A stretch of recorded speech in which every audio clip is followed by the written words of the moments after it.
welcome to another Sanctuary Sunday. Sanctuary! Yes, the day where I try to do something other than war games. And what am I doing today other than making a complete mess of my game table? Well, if you can't figure out what I'm thinking about covering today, it begins with an S, and time's up. Spies. I'm talking about spies and sabotage and espionage and those kind of elements. And I'm really going to try to focus on spy games, but I might go into some games that, have either some spy elements or espionage elements or some sabotage elements, kind of an underground movement and elements as well. Now, these are not all my spy games. Imagine that. That's kind of hard to believe, isn't it? But these are a lot of my spy games, and I thought I would start by kind of going from simplest to a little bit more complex, and I might actually try to parse some of them out that might have a little bit more of a historical theme, and I also might point out some that are just more of a painted-on theme. Really, it's really more of a Euro or a card game or a simple mechanism, and, it could be anything, but they decided spies. But let's get started. Starting on the lighter side, we have Spy Trackdown. Find the enemy strategy game. Now, this has a battery-powered device, and basically this is kind of like a Scotland Yard or Letters to Whitechapel or games that have kind of a hidden movement and you're trying to track someone down on the board, but it uses this, battery-powered device that kind of helps you figure out where they're at on the board. And so I got this for my son back when he was just a ute, and we played a little bit, but I tend to, anything that has like electronic devices, which also includes board game apps, so call me old-fashioned. I tend to stay away, and I don't really get as invested in them. In fact, I think we might have left the batteries in this, and I don't know if they corroded. I have a tendency to have that happen to me from time to time. So this is like a simple kind of a hidden movement type game, and it's for 8 and up. That is Spy Trackdown. Then let's go to another simpler time, Codenames. Now, Codenames is a really great party game. It's a great group game. It says right here, #1 party game. How can that be wrong? What Codename is you have a group of cards out there, and there's actually been other edition of Codenames that instead of just having words on the cards, they'll have pictures on the cards, or they'll even have like there's like a Disney and a Marvel edition, I think, that have like those iconic characters and images on the cards. But basically, you're going to set those out in a grid, and then you're going to be given there's going to be 2 clue givers, one for each team, and they're going to be given a grid on where their spies are and where your spies are, and then where there's a enemy agent or assassin. If you pick that, you automatically lose, but you need to give clues, 1-word clues for the word game, 1-word clues on that and you might say like Mountain 4, and so that means that your team can guess up to 4 cards on that grid that have something to do with mountain. All you can give them is just one word, and that they have to, based on that clue, have to figure out where their spies are at. So it's an interesting game. It's more of a knowing your team, knowing what might resonate with them, kind of having some inside baseball. Now, you're not supposed to give any more clues than that, but if you know someone that like that is a big fan of Harry Potter, then you might use Harry Potter references that might tie to some of the words out there. So stuff like that. But this is kind of it's a great mechanism, a great party game, but the spy theme is kind of pasted on here. Then you have Shifty-Eyed Spies. Well, Shifty-Eyed Spies is just that. You got a little shifty eyes there. Look at those eyes go there. This is a fun game for younger kids, and basically you're going to have spies around the table, and you need to like you use visual cues to try to, match up with who your colleague is. And, there's a lot of, trying to catch somebody, winking and something like that, because, you're trying to send signals. It's all about trying to give, signals across the table without being caught. And so interesting game. It's really not that hard. I mean, when explaining the rules feels like it's harder than it is, but you've got to be able to wink in this game. But anyway, when my kids were younger, they really got a kick out of playing this one. Now to another party game of sorts is Spyfall. Spyfall is for 3 to 8 players. When we used to play this, my oldest daughter, every time she got the spy, she'd cry. But this is a great game where you are going to be in one location. You're going to be there's this whole group of locations, and there's different versions of this game now too, and they've actually taken it beyond just calling it spies. But there's all these different locations and there's images on the card, and everybody gets a location except for one person, and that person gets the spy. So nobody knows who the spy is, and the spy doesn't know where they're at. So you take turns asking questions around the table, and you're trying to smoke out the spy that they're not in the same location as you, and they have no clue where they're at. And so that's what the game is about. So if you're the spy, it can be pretty daunting when people are asking, well, how's the food there? And you're like, I don't know, where are we at? What's the location? I don't know. And you just have to come up with some vague answers that are not like so obviously vague that you like, well, this person has no clue where we're at. They are the spy. So anyway, so that is a great kind of social deduction game. And there's other versions of that. Again, the theme is kind of pasted on. I mean, it does fit that, you're this spy in some location and you don't know where you're at. It's kind of wonky, but kind of fits. But the theme is kind of pasted on there. Next, I have another social deduction game. This is like a real pocket game, Agent 299, and it's a real simple. It's the pocket game of secrecy and discovery. And it's 2 to 4 players, 10 to 15 minutes. I mean, this plays really quick. It's really just a social deduction game based on what card you get. Spy. This is another pasted-on theme. This is from the world-renowned board game designer, Reiner Knizia. And it's a kind of a card game. It's got a decent mechanism to it, but it could be anything. It didn't have to be spies. I mean, he could have put, trading in the Mediterranean on this probably. In fact, it might have been at one point. He has a tendency to revamp his games over and over. But it's got a solid mechanism. He's a mathematician by trade, so his games have a very Euro feel and have good sound mechanisms to them. But the theme in this case is just pasted on. My next simple lure game is 2 Rooms and a Boom. Now, this isn't a straight-up spy game as much as it's really a social. This is a great party game and a great social experience. Now, it's not necessarily for the younger kids because, I mean, you're doing an assassination here. The thing is you have to get the person that with the bomb in the same room as, in this case, the president. And if you have that at the end of the night, then boom, the person that was trying to take out the president wins the game. So there's all these different factions, and you have these cards that are really nice cards. They're like plastic cards, so they're really nice to hold and everything. And you can reveal, what your role is, and there's different roles. This is kind of like a werewolf on steroids. So there's a lot of different roles that you can play, and that they give you some special powers in doing those roles. But there's different variants you can play as well, and there's more roles you can add in there. But at the end of the night, you're trying to one team is trying to take out the president, and the other one is trying to protect the president, with bodyguards and stuff.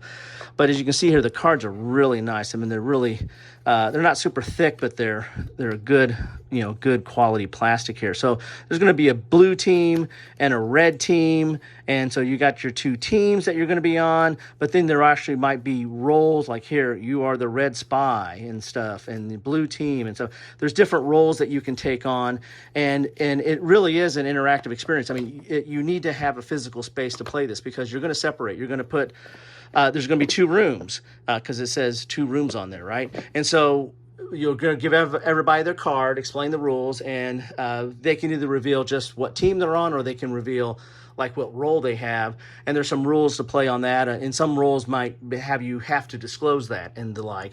But then you're going to separate in these rooms, and then you're going to mingle and talk and try to get information from people, try to find people on your team, try to find who's the guy with the bomb and who's the president. You're all trying to find out that information. And then there's a time limit, and then all of a sudden, boom, the leader of the room has to send someone over to the other room. There has to be an exchange, kind of like a hostage exchange. And so people switch over, and then you do some more mingling and try to figure out and deduction, and then you switch people again. And so I think you do it like 3 times maybe. It might change depending on the number of people. But at the end of that last round, you have to, if you have the president and the bomb in the same room, well, it goes off. And if you don't, you don't. So it's a great social experience. It's not for everybody. With the right group, it's an amazing game. With the wrong group, it is a dud. It is a bomb. Next, I have Agent Hunter. Now, this is a simple game that is based on the series kind of Spycraft. As you see here, they use some of the same imagery here, which was actually based on a role-playing game, and I can get that out. But Agent Hunter is a real simple social deduction kind of game, or playing cards and trying to guess certain things on the cards. And it's kind of almost like a bluffing game. Real simple. Again, it didn't have much of a spy theme, but the Spycraft game that came before it, this is a collectible card game. So this actually gets, and some of these I haven't even opened up. I got these at an auction, my friendly local gaming store auction. But this is a collectible card game, so it's going to have all the trappings and complexities of a collectible card game. In fact, this might be the most complicated game I have here, but I'm covering it in the simple section because it's got some of the same imagery as this. But Spycraft, what you do in that game is, you're going to have spies, you're going to have equipment, and you're going to have agents, and you're going to do all the stuff of trying to combine cards together and having abilities. And it's a full-out, kind of a Magic the Gathering, Pokemon type experience. It's a collectible card game, but with very much a spy theme and all the spy elements on there. While we're still on card games, let's talk about totally renamed spy game. Now, this is part of the James Ernest series. He had, I think this originally came out as part of his Cheap Ass Games. That's the name of his name of his company. And I think he ran into some legal trouble because it was really all based on it's dripping with James Bond theme. This is a James Bond port over, but it's really playing on the tropes of the James Bond. I mean, you're trying to monologue. If you're James Bond, you're trying to get the bad guy to monologue, and there's lairs and there's secret plots and stuff, and it's a really interesting game. It's 3 to 6 players. It's not the simplest game. It's not overly complex, but it's not just a simple. It's not like some of these, which are just very, very simple to play. This one gets a little bit more complex. Then we have the Isle of Dr. How do you pronounce that?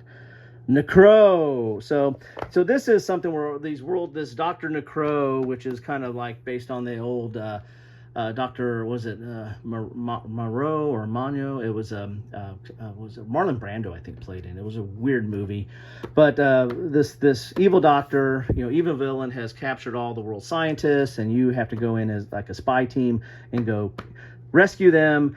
And so it's all used with cards, but it's a kind of a rescue mission type card game. So that is these are on the little bit lighter side, as I said. The collectible card game and these two are probably the same weight. The collectible card game is probably definitely the heaviest of any of these games that I've shown so far. So now let's get into some historical games. Let's take a brief respite and go into some historical games. So let's go. We have Patriots and Redcoats. So this is the Revolutionary War. This is basically a hidden traitor type game. There's spies in this, and there's hidden traitors. It's more of a social deduction type game. And and when I say social deduction, those became, really kind of came into fad with like Werewolf and Mafia and games like that. And there's, and then the hidden traitor aspect kind of permeated into games like Shadows over Camelot and stuff like that. And then a lot of games, then you have Battlestar Galactica and games like that have that hidden traitor role, which is the a key element to the game. So this is like a social deduction game that has a hidden traitor, but it's based in the Revolutionary War. So there's somewhat of a historical note to it, or at least historical context. Then there's several games that deal with World War II, the Resistance and Maquis, or World War II French Resistance games. And then you have Resist, which is the Maquis in post World War II Spain, trying to fight out the Franco factions. But these are all kind of underground resistance type games. So they're not spy as what you think with Cloak and Dagger, but definitely underground movements, sabotage, trying to keep away from the local authorities or the government or the military, and trying to do your plots and do your secret missions. So very much underground sabotage. Feels very spy adjacent, if not spy like. Continue on with a little bit of a historical feel to the games. These are all deal with the Cold War, and so there's and a strong spy element. This one here, Twilight Squabble, there's not as much spy element in it. This is really close. This is like a real basic version of Twilight Struggle, so it's Twilight Squabble. So it's a Twilight Struggle in a really, really small box. But there's a little bit of spy feel to some of the elements in there, because it's Cold War element, and Cold War, spies were. That's where spies, became famous, was during the Cold War. And then you have 1955 and Cold War, CIA versus KGB. 1955 is kind of a tug-of-war game. One side plays the West, one side plays the East. And you're trying to fight over regions, very much kind of like a Twilight Struggle type feel, but you're kind of doing this mainly through spies and through military operations and the like. But it's kind of it's the war of espionage. It's much more of a heavier spy theme than Twilight Squabble or Twilight Struggle, looking at the Cold War in 1955, mainly from a spy view. Cold War, CIA versus KGB, is a very interesting game. It's kind of a bluffing game, and you're going to have all these different characters or agents that have secret abilities or special abilities, and you're going to have these regions that pop up again. The Twilight Squabble, 1955, and CIA Cold War all have kind of similar themes. There's going to be these different, countries and missions and stuff like, Libya, Cuba, the Nobel Peace Prize. There's going to be these different objectives that you're going for over time, but you have these agents that have special abilities. Like, this is an assassin, and so he can do certain things and has a certain ability or certain value. The deputy director can do certain things. And so you can use these people, but sometimes when you use them, you can't use them again. Or if you lose them, then, they're gone for good.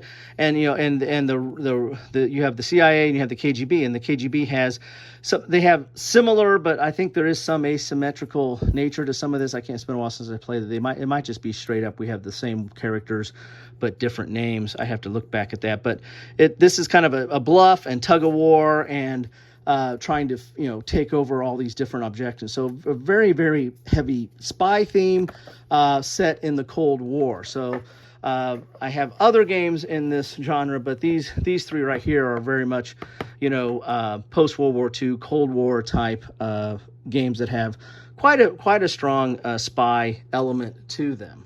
So let's get to some big box games now. So that's what we've covered so far. And get this over here. Oh, I can't even see. It's so tall. All right, so this first one here that I'm going to talk about is Rogue Agent. Now, this one really isn't as much. Well, agent's in there, so it's got to be spy, right? This is more criminal based. It's from Stronghold Games, and this is more of a crime-based game. You're tasked to defeat and arrest criminals, defuse high-tech bombs that threaten to destroy the city and districts, prevent assassins from completing their destructive paths. You're one of the members of this secretive Brotherhood of Justice. So it's got a, it's set in 2048. So it's got a somewhat of a spy feel to it, but it's more of this, futuristic, crime-ridden environment that, and it's also, it's got cyberpunk in there. So it's got a lot of different things going on. It's got really kind of cool bits and components, and it's kind of a worker placement type game. And you put your agents on different areas, or complete certain things by putting them on areas, and you have cards. It's not a bad game. This like just died on the vine. I mean, I got this in clearance. I think I paid no more than $10 for this. I mean, and there's a lot of good bits in here, a lot of nice components, but you have these tiles, and you're going to go to these different tiles to do certain things, and you're going to collect different, attributes and abilities. And I mean, it's a little bit more complex than what I would prefer for a game of this weight, but it's a fine game. But again, did not get much love when it came out.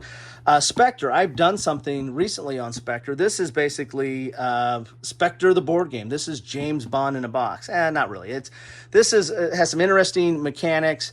I'll put a link to my video where I went over this. And actually, I don't know if I've done an after action report on this, but I did play this with my wife and one of my daughters. And daughter thought it was okay. Wife didn't really like it. It's kind of a worker placement and resource management type thing, and it's somewhat cooperative, but there is a winner here. So you're all bad guys in this. You're all part of Spectre.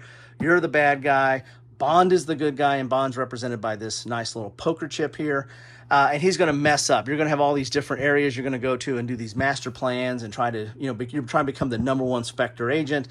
And Bond is messing things up, right? And so, but there's a cooperative element because you have to work together. It's got kind of that Battlestar Galactica and element where you all have to put some resources in to accomplish the plan that's on the table for that round. And if you don't, then you all fail. And if you all fail, then you all get some negative. There's a negative to failing on that, and the negative might be worse for some people depending on what they are or what they're trying to do in the game. But if you succeed, then you all get a benefit, right? So it's somewhat of a semi-cooperative because it's not full cooperative because you just don't beat Bond. At the end of the game, whoever's farthest on the track is now the new #1. I mean, they're now the head of Spectre. So interesting game there, and go check out my video if you want to know more on that. Redacted is an interesting game. It feels almost like kind of a Clue type game. There's these tiles, you're moving around on this board, you're trying to collect intelligence. It's got a lot of bits in here, but I mean, this was a Ludi Creations. Ludi Creations are known for somewhat complex games, and this one fits into that category. The overall game's not that complex, but I don't know, for some reason when Ludi Creation gets a hold of it, it becomes complex. But there's some really good bits in here. But there's a lot of stuff. There's a lot of rooms you're going to go through. There's missions you're trying to accomplish. There's a board that looks kind of like a Clue board, and you're trying to accomplish certain things on there. And again, it's got a good spy feel to it. But it does take a little bit to get into this. Now, once you understand the rules, it's not that hard. But my first couple of passes through this took a little bit more time than I'd liked. I Spy, another game I kind of picked out of the bargain bin. No love for this game, but this is pre-war Europe, and you're trying to move around. You have hidden factions. And you're trying to accomplish certain goals. And again, this has a lot of bits and has some interesting bits in here. Like you have these like, and you're trying to, you're putting, there's certain cubes that go in here that, there's these things that go in here. So they have these little bits that fit into here, into these little areas here, and to fill out, how you're getting, I guess, influence or what have on these. But there's different abilities on here. And so it's got a lot of interesting little bits, all good cardboard here, a lot of cubes. So you can tell there's some Euro mechanics in here. But this is all, pre World War II Europe, and again didn't get a lot of love. And this suffers the same thing as Redacted. it's again not an overly complex game, but just the way it's laid out, it's like, okay, what are you doing? What are you doing? And I think that's probably why some of these games, like Rogue Agent, Redacted, and I Spy just didn't get the attention because they're interesting themes. They have interesting bits, but they just, they weren't easy enough to get to the table, I think is probably what happens. Now for the pièce de résistance. I probably mispronounced that. A cooperative storytelling adventure board game set in the Cold War era. Agents of Smersh. Now there's a new version of this, I think a super deluxe version of this that's coming out. This is based on one of my favorite games. I picked this up in college, actually, towards the end of my college career, and then into my graduate life. But that is Tales of the Arabian Night. And I picked up the original, I think it was like West End one, and then later on I picked up the more advanced and premium version, which I think was from Z-Man Games. But the Tales of the Arabian Nights is really not as much of a game. There's story points and story points and action points or glory points or something. I can't remember. There's two tracks. You make a bid at the beginning of the game of how many of each one, how far you're going to go on each one of these tracks, and then you play the game. It's a narrative driven game. I mean, you play it as a group, but it really can be played solitaire, very easy, because you're going to different locations on a board, and you're going to read a chapter, and you're going to have to respond, and there's a certain amount of responses. Like you meet a homeless person or a beggar in the street. Well, do you beat up the beggar, or do you give some money to the beggar, or do you help the beggar? And then based on what you do is going to send you a paragraph. You're going to read that paragraph, and then something either good's going to happen to you or bad's going to happen to you, and it's pure chaos. There's just pure chaos. I mean, there's shape changing and sex changing and finding glorious items and getting transported to wondrous locations, and there's flying carpets. I mean, it's just an amazing story-driven game. Again, I played this with my family. I love the game. Always loved the game. Played it when the people I played it in college and in summer work. Everybody loved it. I played with my family, and they're like, meh. The mid is what my daughters call it. Not so much. They didn't really like it because it really does take some imagination. I'm not saying my family doesn't have imagination, but it really does take some imagination to get into the role. It really is just begging for role playing, right? It's basically a role playing board game is what Tales of the Arabian Night. What does that have to do with this? This is Tales of the Arabian Night with the spy theme. Now, this goes a little bit deeper. There's more of a game in here.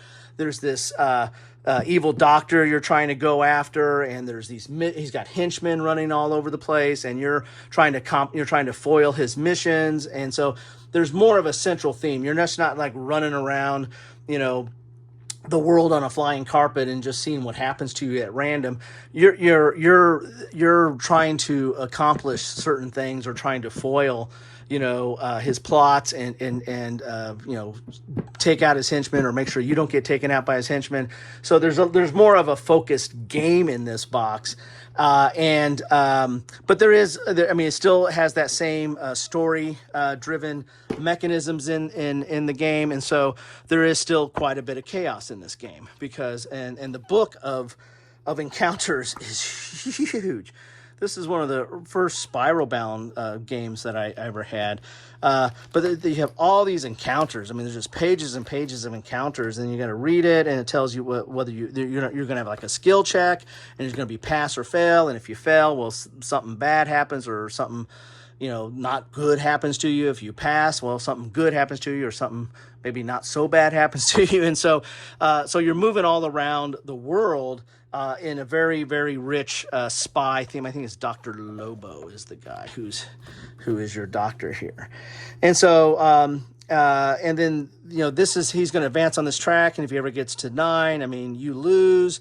And there is Dr. Lobo there. So, and you have, different characters. They're very, they have their own special abilities.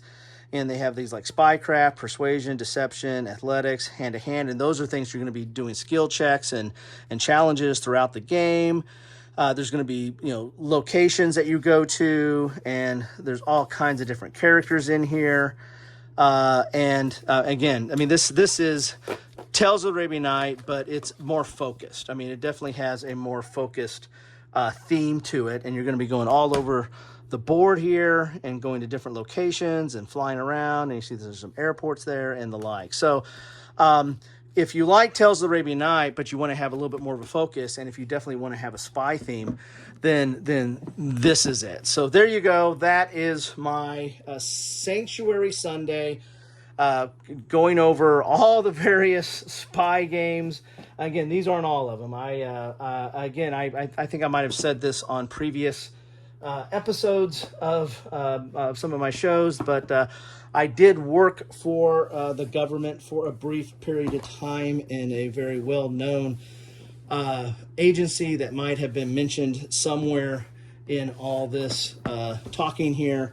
And so, I do have a fondness for this aspect of this theme, spies and espionage and the Cold War and all this other fun stuff here. So anyway, what are your favorite spy games or espionage games or underground games or sabotage games? What's yours? Feel free to put them in the comments. What floats your boat? Which do you go to? And I might actually have it. These are just the ones I could fit on the table in the spur of the moment. And I'm just straight. I know I'm missing something. I'm missing like maybe another 4 or 5 solid spy games. But here you go. These are and I could put in like the Revolution and Coup and One Night Revolution and some of those games, but those are more hidden trader based than necessarily spy. But there are spies in those games, so maybe I should talk about those as well. So just consider them covered as well. But you can put them down in the comments. Let me know what you think. Let me know what you like. Let me know what you've played and have found interesting over time. But there you have it for my Sanctuary Sunday spy games. Thanks all.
Thanks for watching.